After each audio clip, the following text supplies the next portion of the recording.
And now the award-winning News Plus with Pete Wilson. Good evening. A story to tell tonight about a small cardboard box. A small cardboard box that somehow got through security and into the cargo hold of a United Airlines jet. The box was a bomb, and it could have been so much more serious. The 44 passengers on board Flight 291 from Seattle and Portland landed safely in Sacramento today. But as the cargo was being unloaded, just before 10 this morning, a bomb in a cardboard box exploded.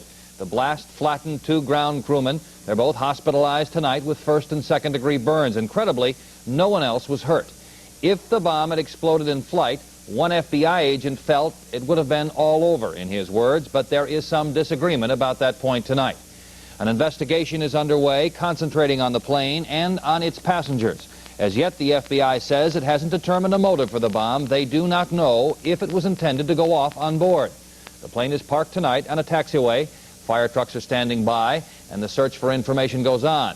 That is the latest on the story. But later on News Plus, a background story from reporter Bob Gore on just went wrong with security. First, we're going to talk about politics tonight. The first presidential debate is set, at least as far as the League of Women Voters is concerned. The only thing that isn't set, and it's hardly a mere formality, is just who will appear on September 21st in Baltimore at that debate. John Anderson will be there, he says. Ronald Reagan will be there, but President Carter still refuses. It was the polls that did it for Anderson. 4 separate polls taken in August and September were examined. Anderson got over 15% in all but one of them. The league labeled Anderson a significant candidate and said he would be invited to all league-sponsored debates, which rules out a one-on-one between Carter and Reagan. Now, having made up our minds that these are the significant candidates, these are the candidates we feel we can best serve the public by presenting to them in the debates, it was not then for us to say, well, we think that we can serve the public by presenting a different mix. 3 candidates in one debate, 2 in another. Anderson and Reagan quickly accepted the league's invitation, and just as quickly, Carter's campaign manager turned it down. Now, I regret that it was done this way. But keep in mind, I have consistently said we have never had any assurance that we would ever get in the League of Women Voters format. Governor Reagan had for the American people to see. And that means you won't be there. That is exactly what it means, period and paragraph. Next question. In spite of President Carter's position, the League of Women Voters say they will go ahead with plans for a debate that right now probably will be between only Ronald Reagan and John Anderson. In Washington, this is Greg Risch. With that debate question, it turned out to be a rather strange day for the candidates, and all because of the debate question. For instance, reporters assumed that John Anderson would want to talk after hearing the debate setup. They were wrong. An attempt to get the independent candidate resulted in some rather quietly mumbled words from Anderson and very little information. How do you expect President Carter to respond? I don't know.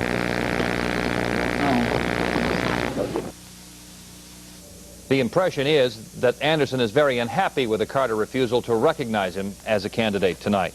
President Carter, meanwhile, carried a kind of debate on with Ronald Reagan, though Reagan was 1,500 miles away.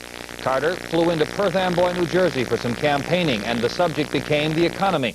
He talked about the Republican tax cut proposal and a number of other subjects. But obviously, the economy was on his mind, as it has been on Ronald Reagan's. The so-called Reagan-Kemp-Roth tax cut is a very, very serious mistake. It means tremendous tax cuts for the rich, and it means a devastating blow to the American economy and high inflation for the average working family in this country. It is so bad that my prediction to you is that the Republican candidate for president and other Republicans will soon be abandoning their own Kemp-Roth proposal and looking for something even more reasonable than that. And President Carter also predicted a balanced budget by 1982. The GOP presidential candidate, Ronald Reagan, was not shaken by Carter's attacks today, and in Chicago, the former California governor continued addressing the problem of balancing the federal budget. Reagan also launched his own attack against the president's economic program and refusal to cut federal taxes.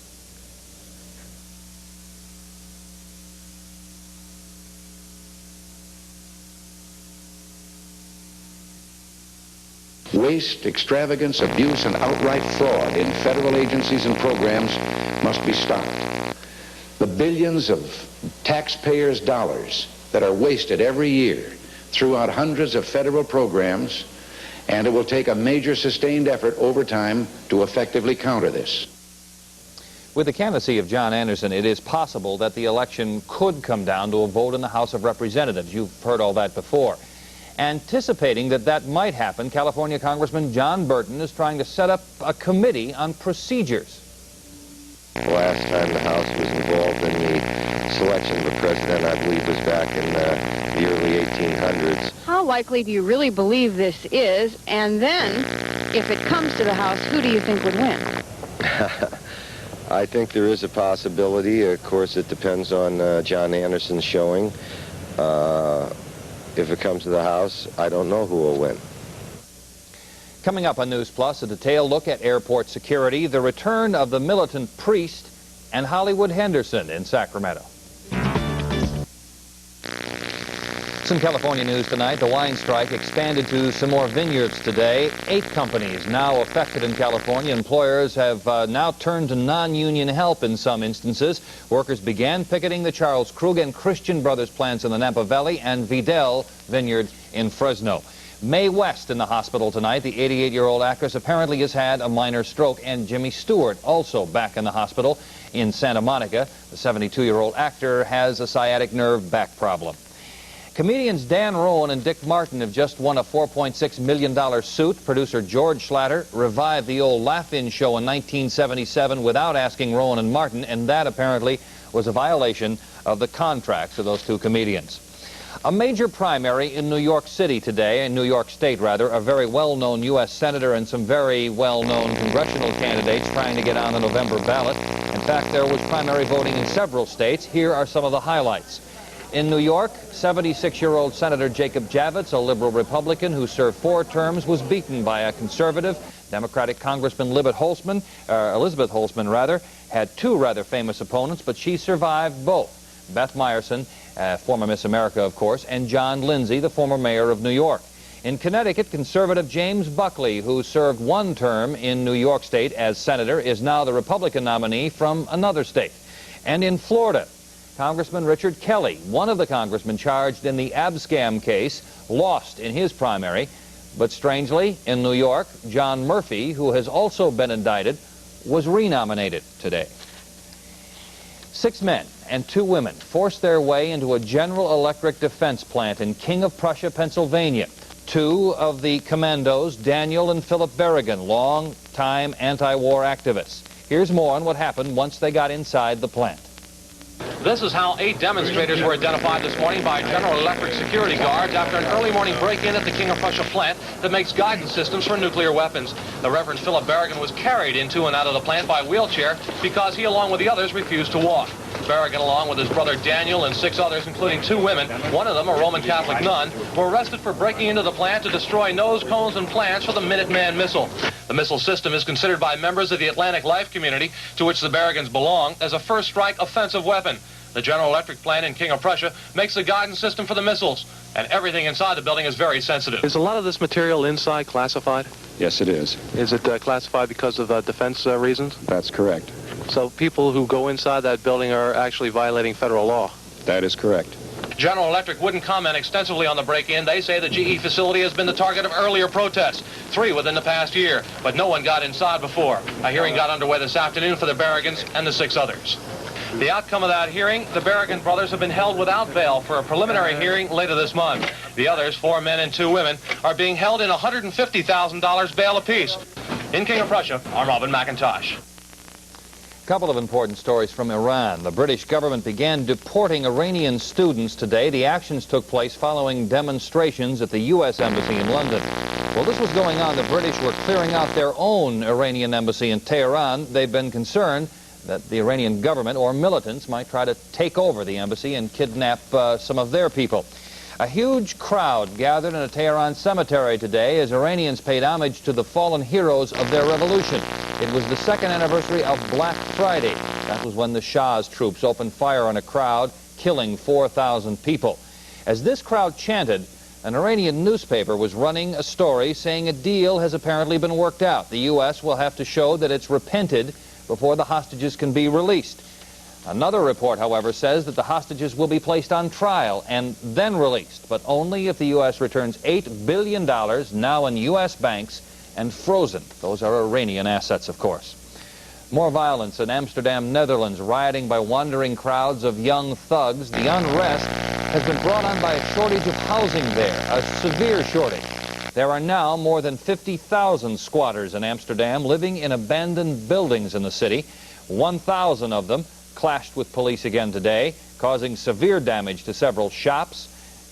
As many as 100 rioters were arrested today alone. Does Ronald Reagan have a realistic view of America in the 1980s? Some might question that.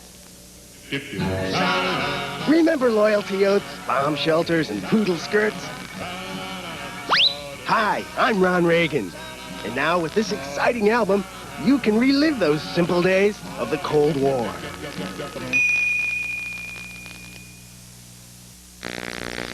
Mysterious disease problems in 3 local colleges today. Apparently a sick-out left American River College, Cosumnes River College, and Sac City colleges without the services of 400 workers. Union members are unhappy about the progress of contract negotiations, and while their absence didn't shut down the 3 Los Rios district colleges, business as usual was not necessarily there. Sue Statz with a report.